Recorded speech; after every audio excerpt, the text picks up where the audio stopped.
జాహ్నవి ఎక్కడ? ఇవాల్టికి సరిగ్గా 30 రోజులు. ఆ తల్లికి కునుకు లేదు. వెతకడంలో ఆ తండ్రికి అలసట లేదు. అయినా ఆచూకీ మాత్రం చిక్కడం లేదు. ప్రతి దారిని వెతికారు, ప్రతి అవకాశాన్ని పరిశీలించారు, అనుమానమున్న ప్రతి అంగుళాన్ని జల్లెడపట్టారు. ఇప్పటికీ పోలీసులు వేస్తున్న ప్రతి అడుగు శూన్యాన్నే తాకుతోంది. నెల రోజులుగా ఒక్కటంటే ఒక్క క్లూ కూడా దొరకపోవడానికి కారణమేంటి? అసలు ఇది కేవలం మిస్సింగ్ కేసేనా లేక మరేదైనా జరిగిందా? ఇదే ప్రశ్నకు సమాధానం వెతుకుతున్నారు పోలీసులు. అదే సమాధానం కోసం ఎదురు చూస్తున్నారు జాహ్నవి తల్లిదండ్రులు.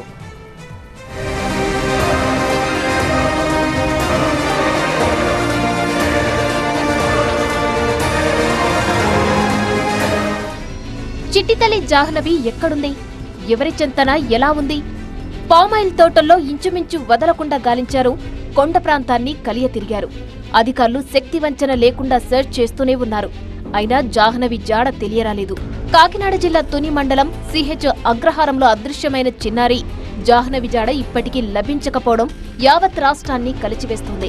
ఆ రోజు అసలు ఏం జరిగింది? బిడ్డ తల్లి దగ్గరే ఆడుకుంటుందని తండ్రి తోటబాట పట్టాడు. పాప తండ్రితో పాటు వెళ్లిందని భావించి తల్లి ఇంటి పనిలో మునిగిపోయింది. ఈ చిన్న కమ్యూనికేషన్ గ్యాప్ లో జాహ్నవి కనిపించకుండా పోయింది. గత నెల 6న 2.5 ఏళ్ల చిన్నారి జాహ్నవి మిస్ అయింది. సరిగ్గా 30 రోజులైంది.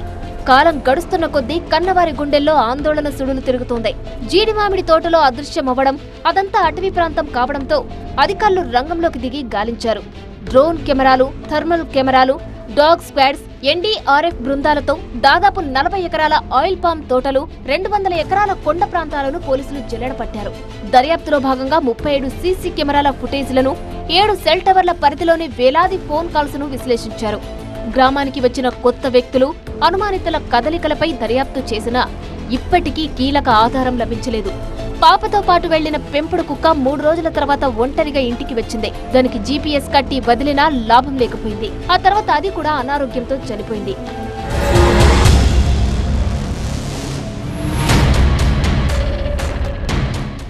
మరోవైపు డిప్యూటీ సీఎం పవన్ కళ్యాణ్, హోంమంత్రి అనిత ఆదేశాలతో జిల్లా ఎస్పీ బిందు మాధవ్, డీఎస్పీ ఏబీజీ తిలక్ ఈ కేసును పర్యవేక్షిస్తున్నారు. చిన్నారి ఆచూకీ తెలిపిన వారికి ₹1,00,000 నగదు బహుమతి ప్రకటిస్తూ తునితో పాటు చింతపల్లి, పాడేరు, లంబసింగి లాంటి ఏజెన్సీ ప్రాంతాల్లో కూడా పోస్టర్లు అంటించారు. చిన్నారి జాహ్నవి ఆచూకీ కోసం పోలీసులతో పాటు మేము సైతం అంటూ స్థానికులు, యువత కూడా నడుం బిగించారు. బస్టాండ్లు, రైల్వే స్టేషన్లు, ఆటో స్టాండ్లలో పోస్టర్లు అంటిస్తూ గాలిస్తున్నారు.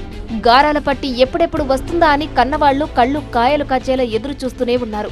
బిడ్డ ఎక్కడుందో, ఎలా ఉందోనని తలుచుకుంటూ కన్నీరు మున్నీరవుతూనే ఉన్నారు.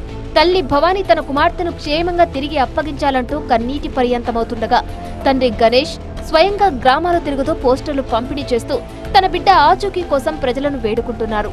మా బిడ్డను క్షేమంగా మాకు అప్పగించండి అంటూ ఆ దంపతులు చేస్తున్న విజ్ఞప్తి ప్రతి ఒక్కరిని కలిచివేస్తోంది.